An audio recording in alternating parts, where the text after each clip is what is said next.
महाराष्ट्र के नागपुर जिले की बुट्टी बोरी नगर परिषद में गोंडवाना गणतंत्र पार्टी की ऐतिहासिक जीत की खुशी में मंडला स्थित पार्टी कार्यालय में विजय उत्सव मनाया गया। इस मौके पर पार्टी नेताओं और कार्यकर्ताओं ने एक दूसरे को मिठाई खिलाकर खुशी जाहिर की। महाराष्ट्र में संपन्न हुए नगरीय निकाय चुनावों में नागपुर जिले की बुट्टी बोरी नगर परिषद में गोंडवाना गणतंत्र पार्टी को मिली एक तरफा और ऐतिहासिक जीत को लेकर मंडला जिला कार्यालय में प्रेस वार्ता आयोजित की गई। इस अवसर पर प्रदेश अध्यक्ष इंजीनियर कमलेश टेकाम ने कहा कि बुट्टी बोरी नगर परिषद में पार्टी की यह जीत बदलाव का बड़ा संकेत है। उन्होंने कहा यह सफलता पार्टी की नीतियों, विचारधारा और जनहितकारी संघर्षों पर जनता के भरोसे का प्रमाण है। विजय उत्सव के दौरान पार्टी पदाधिकारियों और कार्यकर्ताओं ने एक दूसरे को मिठाई खिलाकर बधाई दी। कार्यक्रम में प्रदेश सचिव निर्मल मरावी, जिला पंचायत सदस्य एवं सभापति ललिता धुर्वे, जिलाध्यक्ष प्रमोद नरेती सहित कई वरिष्ठ नेता और कार्यकर्ता उपस्थित रहे। नेताओं ने महाराष्ट्र के जागरूक मतदाताओं का आभार व्यक्त करते हुए कहा कि जनता का समर्थन पार्टी को जनसेवा के लिए और अधिक प्रेरित करेगा।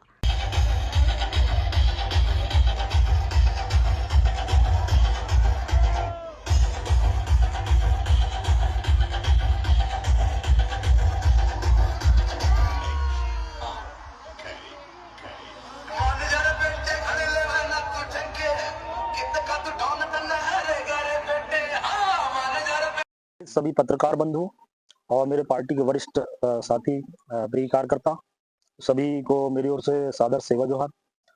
आप सभी को सादर प्रणाम। महाराष्ट्र राज्य के नागपुर जिले की बुट्टी बोरी नगर पंचायत में गोंडवाना गणतंत्र पार्टी को जो जीत मिली हुई है, सिर्फ यह एक चुनावी परिणाम नहीं है, यह जनता के विश्वास की जीत है। यह जीत उन कार्यकर्ताओं की मेहनत और जिन्होंने बिना डर, बिना लालच जनता के हक और अधिकार की लड़ाई लड़ी।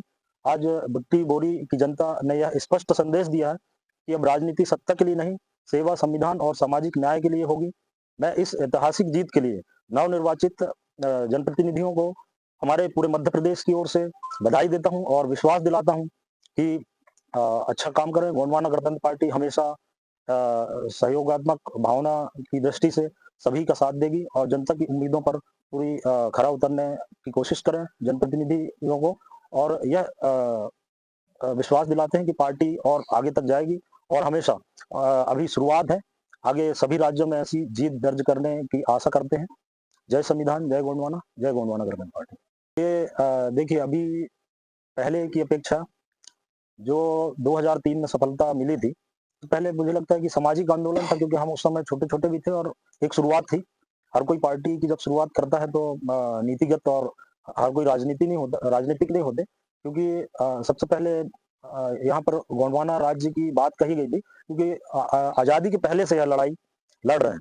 क्योंकि जब अंग्रेजों के शासन के टाइम से आदिवासी एरिया को देखो तो अभी भी वैसी अच्छी स्थिति नहीं है। तो जब से 1932 से संघर्ष कर रहे हैं और एक गोंडवाना महासभा की स्थापना हुई, उसके बाद से यह लड़ाई लड़ी जा रही है। ये संकल्प यात्रा तो कहीं धर्म, संस्कृति, अपनी परंपरा को बचाना, जल जंगल जमीन की लड़ाई।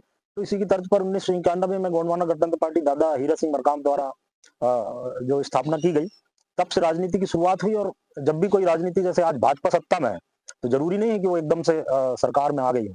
उनके भी कभी जनसंघ, जनता पार्टी, कई तरह से उन्होंने बनाया और आज कम से कम 50 साल बाद वो सत्ता में काबिज हुई।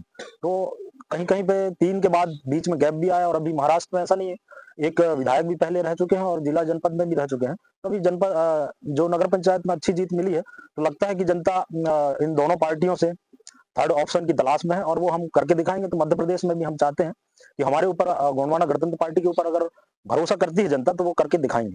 गोंडवाना को देखो, कभी सत्ता में तो आई नहीं है, लेकिन कांग्रेस या कोई भी अभी सरकार तत्कालीन जो पहले भी रही, जिनने नीति नियम बनाया, तो गोंडवाना गणतंत्र पार्टी जब से है तो वह अपने कार्यशैली में तो काफी हद तक सफल भी है, क्योंकि कई जगह मामले रुकवाए हैं। और हाई कोर्ट में अभी मैं देखा, सिंगरौली का एक मामला है, जो अदानी का एक डैम, जो 12 गांवों को उठाने का प्रयास किया था, तो हम लोगों ने पार्टी की तरफ से और सिंगरौली के PIL लगाकर उसको रुकवाया। ऐसे कई जगह जो डैम बन रहे हैं, तो जब शुरुआत होती है तो रुकते रुकते 10 साल 15 साल तक रुकवाने का प्रयास किया जा रहा है, लेकिन तत्कालीन सरकार जो है वो ऐसा नहीं होने देती। और सबसे बड़ी जो हमारी मजबूरी है, जो रिजर्व कैटेगरी से आते हैं आदिवासी सांसद हों और चाहे SC के सांसद और विधायक हों, क्योंकि उनको उस क्षेत्र का प्रतिनिधित्व करने के लिए चुना जाता है और वहां की जनता उनकी बात रखने के लिए पहुंचाती है।